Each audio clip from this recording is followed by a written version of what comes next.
Hello guys, welcome back to our channel. So today we are going to try out Shein trendy collaboration. So these are still like summer or fall clothing from Shein.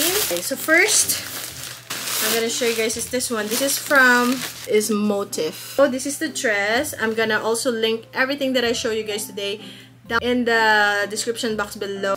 Such a nice dress, but the thing is I didn't realize that the back is open, so I'm not sure about that, but I'm gonna try it. And it's really nice. The fabric is really good. We also have this one. Is a sleeveless dress, but their sizes are up to only up to large. So yan. It's a really nice dress as well, so we get to try that too. I also have pants, so I've been wearing pants now for formal, meeting and stuff. So this is really nice. I think this is kind of like linen, and the color is really nice too. Watermelon color. I like the pockets on both sides. Also we have it. So I love getting this knitted like a cover up. Ayan. And it comes in different colors as well, and it has these to kind of, if you want it like that. I have another pants, and this one, I like the stripes and all. That's one as well. And if you guys want to check out Shein, I will link it in the description box below. Clearance guys at Walmart. Clearance. So, kuha tayo. Wow, $2 lang guys. Alright guys, tingnan natin. Pangbenta. Okay guys, kuha tayo. Kuha ko ng cart. Pabalik na kami. So kung kayo ay meron kayong Walmart, punta kayo guys kung dito kayo sa US, kasi ngayon ang daming clearance nila doon, and ang dami kong napamili na pangbenta ko guys. So ito ay $2 lang. Yan, gaya ng mga ganito guys. Ayan, maiden form. Ayan o, $2 lang, 100 pesos. Dati siyang this one, original price. Oh, actually, one of the clearance price is 26. That's clearance. Yeah. 28, is that 28? 28. Guys, like this, ito ay original. Actually, hindi original. That is a clearance price. Nobody bought it, so they clearance it $2. So, maybe the original price is like 35 or something. Ayan guys, mga ganito. Meron din ako iba-ibang klase. Ito guys, meron din ako na, basta marami to. Siguro nasa 80 pieces tong nabili ko. I know. Maybe 50 pieces. Maybe 50 pieces siya. So, binayan ko siya ng $100. Pero iba-iba. May camisole na ganito. Yan. Parang ano to, slimming camisole. And then, meron din tayo na, ayan, meron din tayong ganito. Slimming, rin siya. Hindi ko alam ang pangalan. This was clearance. Oh, $19. So, body slimming. Ayan. Sculpts. Ultra firm body shaper. Ayan, body shaper. And yung maiden form, you're welcome kuya. I have tea for you too. And ito is maiden form is, so meron din akong ganito sa camisole tsaka body shaper.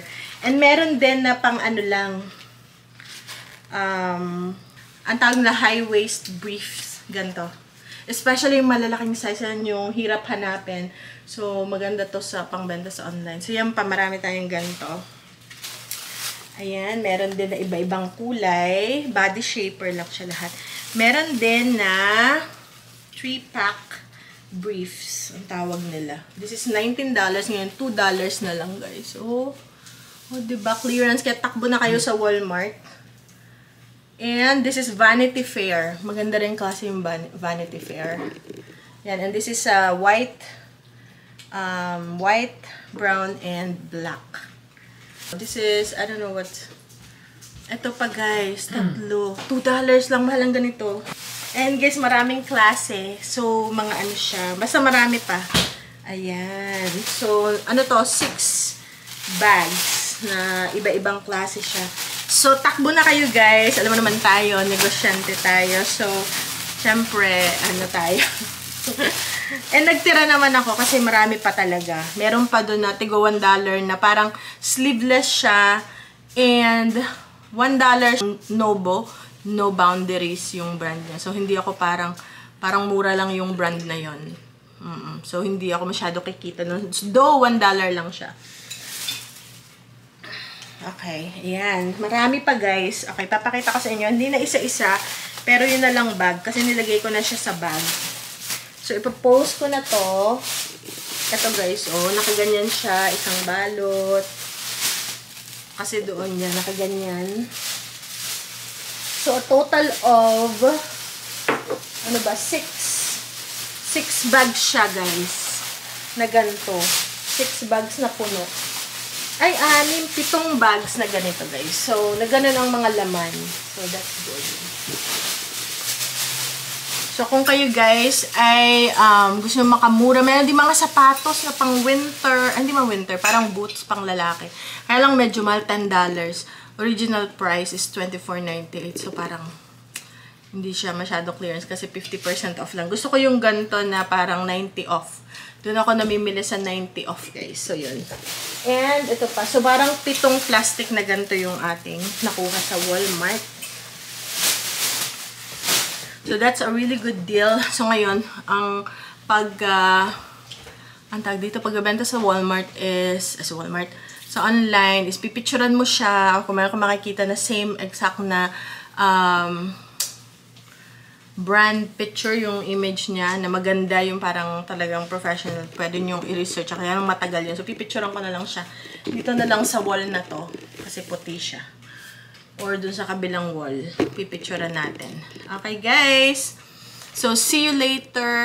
Ayun, guys. Minsan meron nagtatanong sa inyo bakit daw nag-i-English pa ako sa aking vlog. Special pag meron akong collaboration.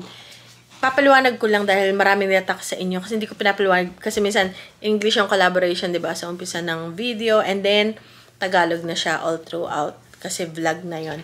So, ang rason is yung kasing mga collaboration ko is kalimitan yun is mga American brands or Chinese brands na siyempre, hindi man sila nakakaintindi ng Tagalog. So, pag na-review nila yung video ko, kailangan maintindihan nila kung ano yung sinasabi ko. So, kaya yung ating mga collaboration, mapapansin nyo, is English siya. So, huwag kayong magalit. Kasi, tiyagaan nyo na lang kung gusto nyo panoorin.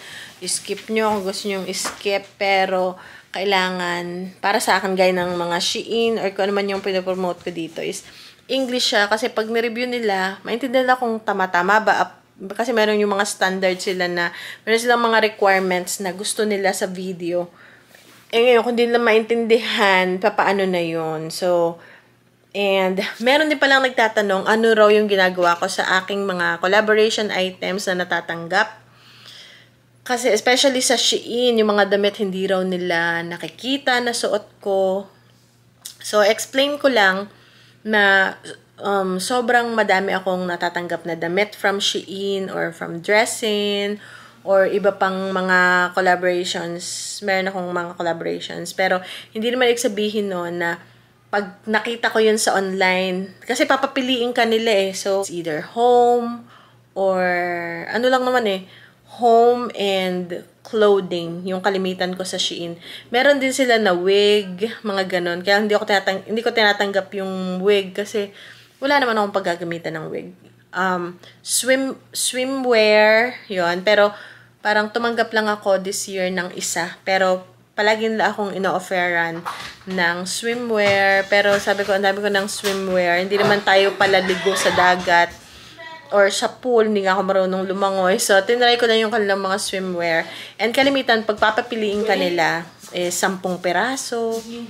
And of course, titingnan mo lang yun sa online. Pipili ka lang yung sa online, halimbawa, dun sa kanilang catalog.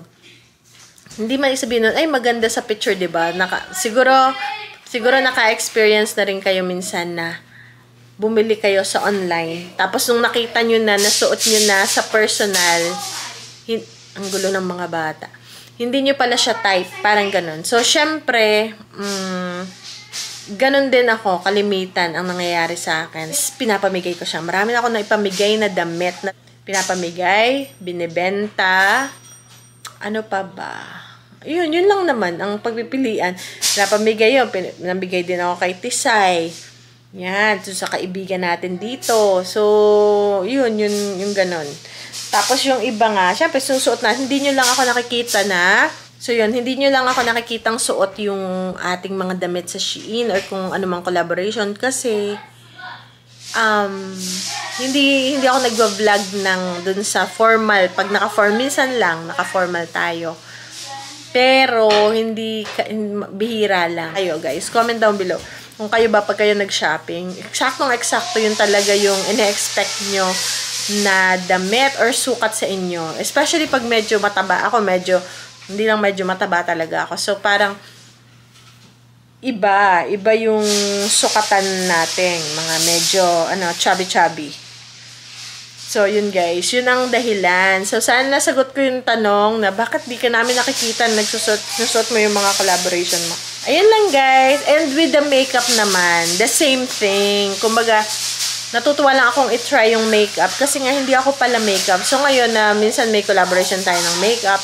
So, parang siya, parang masasabi ko na na-try ko siya. At least na-try kong mag-makeup kahit pa paano. Pero ngayon talaga, pag umaalis ako, since meron ako mga makeup, hindi talaga ako full-blown makeup. Hindi ako ma-makeup, especially pag summer.